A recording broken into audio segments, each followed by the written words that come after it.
Hello and welcome to The Lucky Roll, an eclectic channel for eclectic games, and today we're going to be unboxing Atmosfear, the interactive board game. Now for those of you who are familiar with the channel, we did a review not so long ago of Atmosfear, the interactive video board game. That was a game that came out in the late 1980s, 1990s, in which the antagonist of the game came on a VHS cassette tape, and as you played the game he would periodically come in and interrupt your gameplay to taunt you. This, however, is the latest edition of the game, and of course, as you can see here, instead of appearing on a VHS cassette tape, he appears on your mobile phone. This was a game that was a very good price in my local toy store. It was only €27, and when I saw it, I was literally like a child at Christmas. I could not believe my luck. I ran straight up, got it, and went straight down to the till to buy it, and well, I have to say, I couldn't contain my excitement and possibly embarrassed myself a little bit. Nevertheless, it's here, it's in my happy little hands, and with no further ado, let's unbox this and see what we have inside.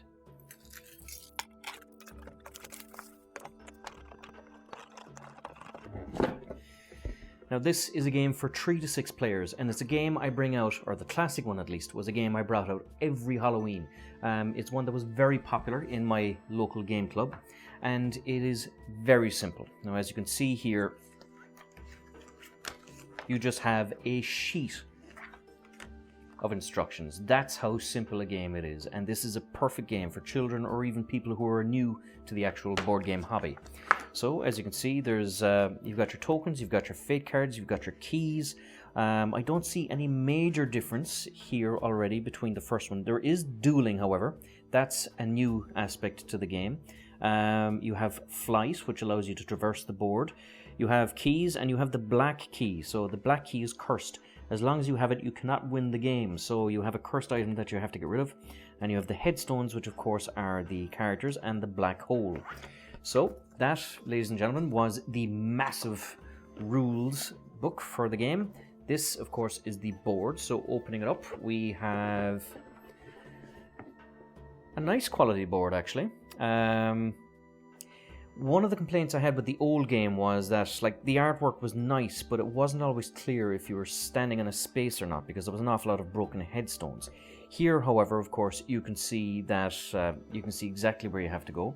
You have, of course, symbols, I presume, for time, for dueling, for flight, for the picking up a key, and of course, here's the cursed key symbol. So it's all dotted around the place. You have 6 distinct colors, and of course, you have here the center part with a lock and key. So the board is straightforward but very colorful, so that is quite nice. We have here a whole list of components, so I'll just have a quick open of this. So we have here little gray aspects that go onto the end of the key. So I presume that what you do is you assemble the keys as you go through the game. In the classic game, there was 6 keys that you had to unlock to get to the end of the game. I presume that this is the exact same thing, so just another little... It's a functional little component. There's nothing wrong with it. I mean, it might fall out a little bit. Of course, now I'm only assembling it for the first time, but yeah, there's nothing wrong with it. It's nice, distinct, colorful. We have here the player markers. So opening this up,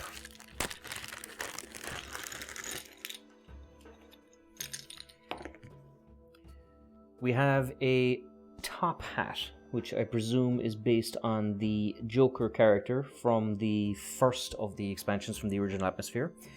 You have, of course, an Egyptian token, which of course I think takes its inspiration from the one of the sequels to the game, a kind of a reimagination. You have a pumpkin head, which is classic Halloween. You have the gargoyle token. You have a really cool little player piece here, actually. Now, this one is quite nice.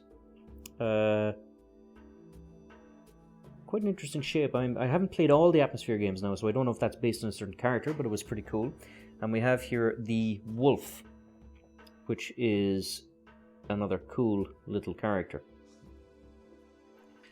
So those were the tokens, quite nice. We have two 2 dice. They're big dice. They're dice. They'll work. They're not. I'm used to solid quality dice, but there's nothing wrong with them. But they're nice big ones. We have here player stands. So this is a good little thing because one of the pains in the classic game, of course, was trying to manage all your cards. And of course, each of them comes with their own distinct number. So there's 1, 2, 3, 4, 5, 6. We have here a tiny little pencil. In the old games, you used to write your nightmare in the middle of the game.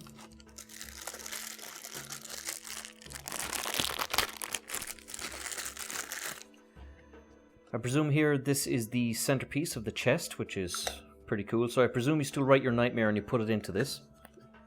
So this is quite a cool little thing, actually, and it's adorned with skulls on the side. So this is a nice little centerpiece for the board.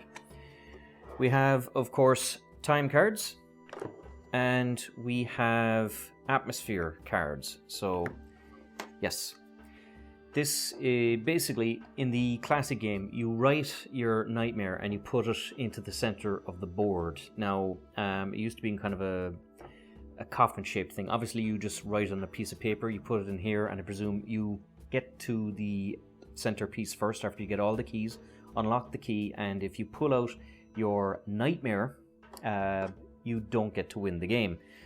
So they've kept that little trick. These are interesting little cards. They used to be time cards and fate cards, so I presume these are the fate cards that can help you or hinder you. So we have things like lucky. If your number is 1, you may have 1 free turn. If your number is 2, 3, 4, 5, 6, of course. So really lucky if your number is 6, you may have 6 free turns. So of course, it goes up in order. So depending on what number you get, if you start with number 1, 2, 3, 4, 5, or 6, you could have different aspects of luck throughout the game. You have released. Use this card to release yourself from the black hole. And another release from black hole. Return a key. So this can be an unfortunate card. And you have key play, in which take 1 key from each player and remove those keys from the game. So there's interesting little things here that you can do with the fate cards. So of course, part of the fun of this game was kind of sabotaging other players.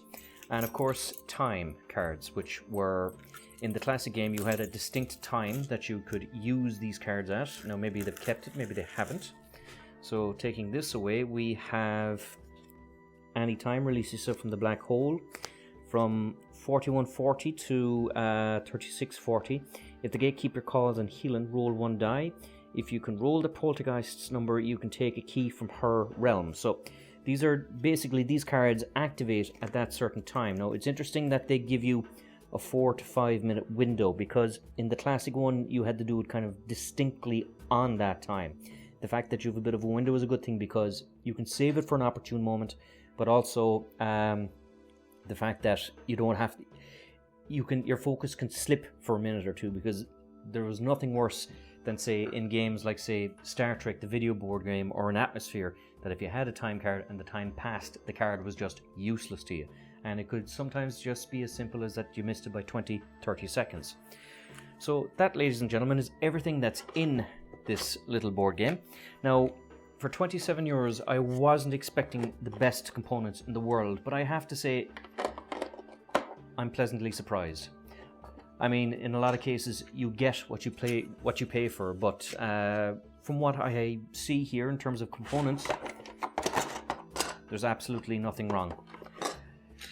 So, hopefully we'll be doing a review on this as soon as we can. However, unfortunately, it is a 3-player game, and in these COVID times, it's very hard to get a 3rd player into a game sometimes. Nevertheless, we will endeavour to do our best, and until next time, this is Sean from The Lucky Roll.